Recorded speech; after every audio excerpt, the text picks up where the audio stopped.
இணைந்து ஜெபிப்போம். ஆண்டவரே இயேசுவே, படைகளின் ஆண்டவரே, உம்மை துதிக்கின்றேன். இரட்டிப்பான ஆசீர் தருகின்றவரே, உம்மை போற்றுகின்றேன்.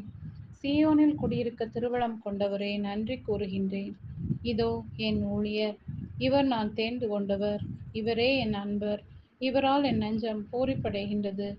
எல்லா மக்களினங்களும் இவர் பெயரில் நம்பிக்கை கொள்வர் என தந்தை உம்மை மகிமைப்படுத்தியதை ஏசாயாவின் வாக்காக இன்றைய இறைவார்த்தையில் வெளிப்படுத்துகின்றீரே.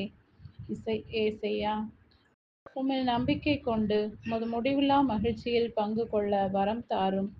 நம்பிக்கை கொண்டோர் பலரும் தாங்கள் செய்த தவற்றை ஒப்புக்கொண்டு அறிக்கையிட்டனர் என வேதத்தில் வாசிக்கும் நான் என் பாவங்களையும் தவறுகளையும் ஒப்புக்கொண்டு உம்மிடம் மன்னிப்பு கேட்கின்றேன்.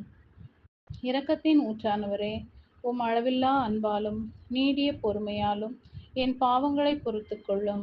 இயேசுவே, அனைத்திலும் அறிவு தெளிவோடு இரு, துன்பத்தை ஏற்றுக்கொள், நற்செய்தியாளனின் பணியை ஆற்று, உன் திருத்தொண்டை முழுமையாகச் செய் என்று அறிவுரை தந்தீரே.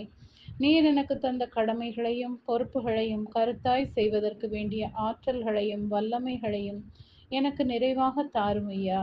என்னை மறைத்து உம்மையும் உன் புகழையும் எடுத்து கூறும் பிள்ளையாக என் மனதையும் செயல்களையும் மாற்றும். ஆண்டவராகிய இயேசுவின் மேல் நம்பிக்கை கொள்ளும், அப்பொழுது நீரும் உன் வீட்டாரும் மீட்படைவீர்கள் என்ற இயேசுவே, இனிவரும் நாளில் நம்பிக்கையை உம்மில் நான் வளரவும் என்னை உமது ஆற்றலாகவும் வல்லமையாலும் வலுவடைய செய்யவும் வேண்டுமென்று இயேசுவின் நாமத்தில் ஜெபிக்கிறேன். ஆமென்.